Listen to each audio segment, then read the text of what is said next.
Right, goody watchers, welcome to another film review tonight, of course. Totally Flawed film tonight.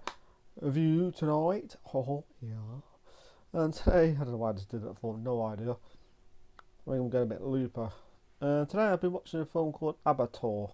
Abattoir. Not Avatar. Abattoir. It's the director of Saw 2, 3 and 4. When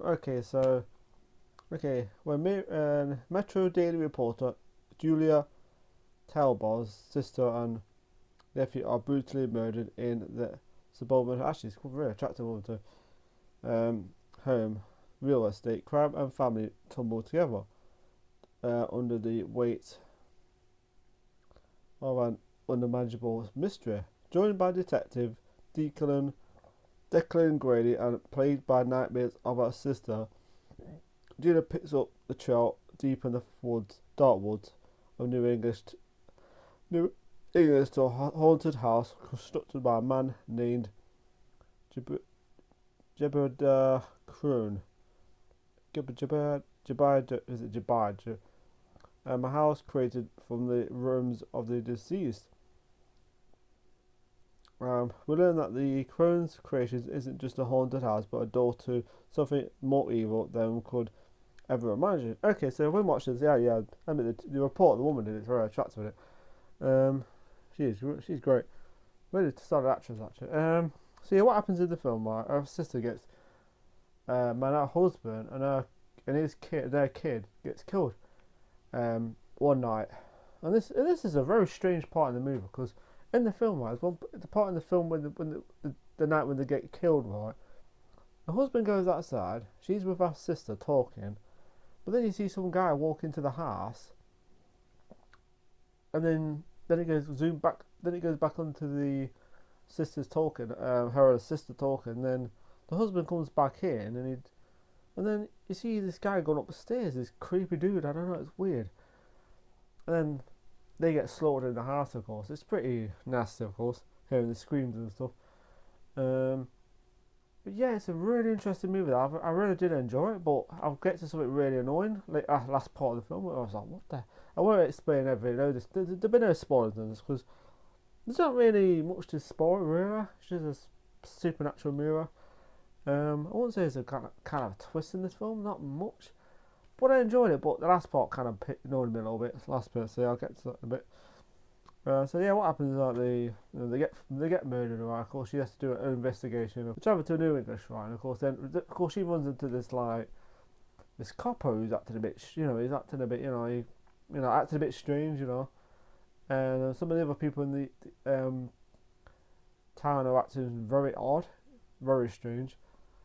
Kind of creepy actually. If you watch it, it's kind of creepy. Like, oh, these people sitting down are kind of creepy, staring at her. It's creepy. But anyway, she meets this old woman in this quite nice big house.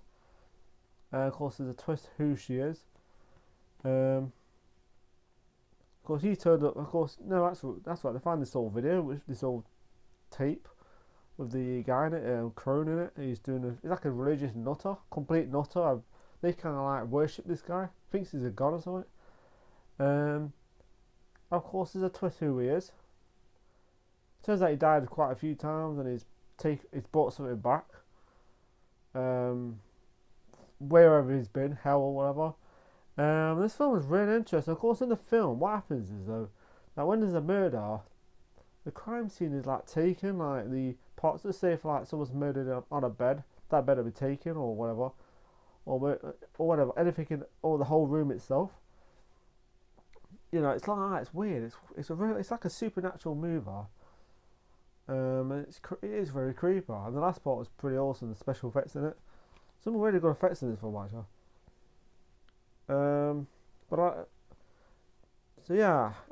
Solid performance. Good performance from the cast. It actually has her from Insidious films, that old woman, she's in it. She always turns up in these horror films, but she's a good actress. She's really good. She's always, I suppose, in a way, she's like the female Donna Pleasence a little bit, because she always pops up in horror films. The American female Donna Pleasence, I don't know. She's a good actress. I like her actually. Every time she pops up, you think, oh look what it is. It's all Insidious.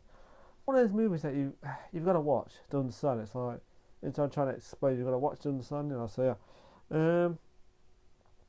And the last part is really interesting when you see this house, this big freaking house.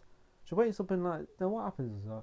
Then up in this forest, her and this detective, and of course, they find all this weird shit. All this, like the crime scene or the bed and stuff. The parts of a crime scene. They find them in this forest. This is weird. I don't know. It's just a cool film. I enjoyed it. I love the visual effects. The story was interesting. The story was interesting. And the last part was really interesting. Really liked it. So yeah. So it's not gonna be a long review like I always do that, but yeah, the last part was good. I like the last part. Really good visual effects with the ghost scenes and almost like the past. We actually see the past of murders and stuff. And then when she ends up in this house, right, it's like a massive built this big freaking huge house. And then when she goes in, it's like always you see the crime scenes happening in one. Oh, the last part kind of annoyed me because I thought, was that it? I was expecting a big twist out there, but it's like there's not really. It's just some kind of like that. End. Done. Finished. So I was kind of annoyed with the ending because I would have given it a 4. I would have given this film a 4. So yeah, okay, right. What I liked about it. Okay, what I didn't like about it. I didn't like the ending to it, of course. I know I wasn't really that keen. Maybe it's one of those films that it'll grow on me later on when I watch it again. I think that wasn't a bad ending, but I've seen it and I didn't really like the ending that much. I don't know. I just thought you could have done better with a better ending than that. Kind of annoyed me actually. Kind of annoyed me that last bit did. But what else didn't I like about it? Nothing really. Just the ending part really pissed me off a bit. Okay, what I liked about it, some good effects in it, creepy effects. Solid performance from the cast. So yeah, and it's got some good visual effects, like good solid performance, like I say. So yeah, the last part kind of annoying, but okay, so. The rating I'm going to give this film is a 3.5 out of 5. So don't get me wrong, I liked it. So it's still a good film, but the last part kind of annoyed me. I want to give it a 4, but the last part just annoyed me a bit because I thought, what the hell kind of ending was that? I don't know. It didn't make sense. I don't know. It just kind of like, let's have this one little bit of ending where this happens, and that's it, done. It's just I thought a bit of an anticlimax, but maybe it's just me. I don't know. It could have been a better ending to it, but apart from that, I enjoyed it. So don't let it put you off, because you might enjoy it or whatever. If you want to see it, watch it. It's worth watching. It's just that last part kind of annoyed me a little bit, but yeah. So 3.5 out of 5. Which is still a good film though, by the way. So yeah. Anyway, if you believe my review of Abattoir, how do you pronounce that? Remember to subscribe to the channel. Have a nice day, have a nice evening, and have a nice week. And see you later. Bye.